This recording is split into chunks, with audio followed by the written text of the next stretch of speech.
The night air hangs heavy over a small farm in rural Puerto Rico. The farmer steps out of his house, flashlight in hand, to check on his goats.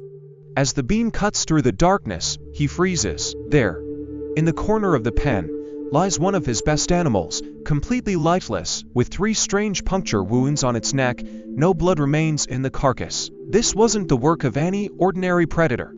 Word spreads quickly through the village about the mysterious attack, and soon others report similar incidents. Thus begins one of the most enduring monster legends of our time, the tale of the Chupacabra, the mysterious goat sucker that has haunted the Americas for decades. But what's really behind these terrifying stories? The year was 1995 when the first reports emerged from the town of Canavanas, Puerto Rico. Farmers described finding their livestock, goats, chickens, even cows, dead under bizarre circumstances.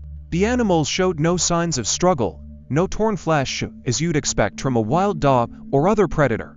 Instead, they appeared to have been completely drained of blood through small, precise wounds. Witnesses began reporting sightings of a creature unlike anything in the known animal kingdom. Some described it as reptilian, with leathery grayish-green skin and sharp quills running down its back. Others insisted it resembled a hairless dog, with oversized fangs and glowing red eyes. The most chilling accounts claimed it stood on 2 legs like a small, demonic humanoid. As the legend spread, so did the panic. Within months, similar reports came flooding in from across Latin America, the Dominican Republic, Mexico, Chile. By the late 1990s, sightings had crossed into the United States, particularly in Texas and other southern states with large Hispanic populations familiar with the legend. Newspapers ran sensational headlines, and television programs dedicated segments to the mysterious creature. The Chupacabra had officially entered the realm of modern folklore. But here's where things get interesting. Before 1995,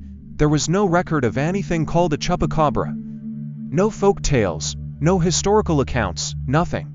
This sudden appearance makes researchers question, where did this legend truly begin? Some point to pop culture influences. The 1995 sci-fi horror film Species featured an alien creature with a strikingly similar appearance, hairless, spine, and deadly.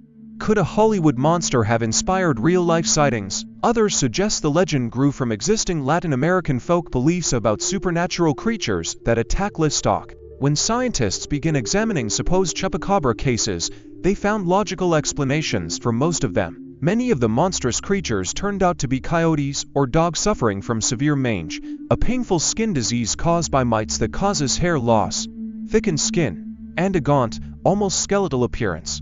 These sick, desperate animals might behave unusually, potentially attacking livestock in ways that seemed unnatural. The blood-draining aspect often turned out to be exaggerated. Normal decomposition or scavenger activity can make it appear that blood has been removed when it hasn't. The distinctive puncture wounds frequently match the teeth of known predators when examined carefully. The psychological aspect plays a huge role in these sightings. When people are primed to expect something frightening, their brains can interpret ordinary things as monstrous. A mangy coyote seen briefly at night might appear as something far more sinister to someone who's heard the Chupacabra stories. The power of suggestion is strong, especially when combined with fear and poor lighting conditions.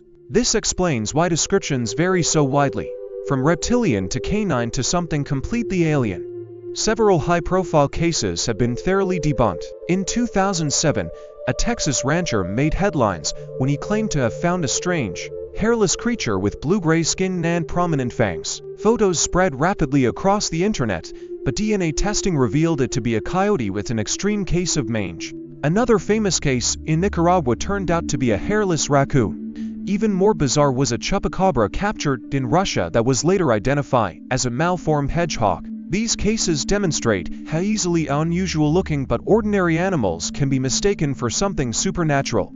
Not all Chupacabra reports come from honest mistakes. However, the legend has spawned its share of hoaxes and opportunists. Some have deliberately created fake Chupacabra specimens by combining parts from different animals. Others have staged attacks to gain media attention or profit from the notoriety. The internet age has amplified these hoaxes, with doctored photos and videos spreading rapidly before they can be properly examined. So why does the Chupacabra myth persist so strongly decades after it first appeared? Part of the answer lies in human psychology.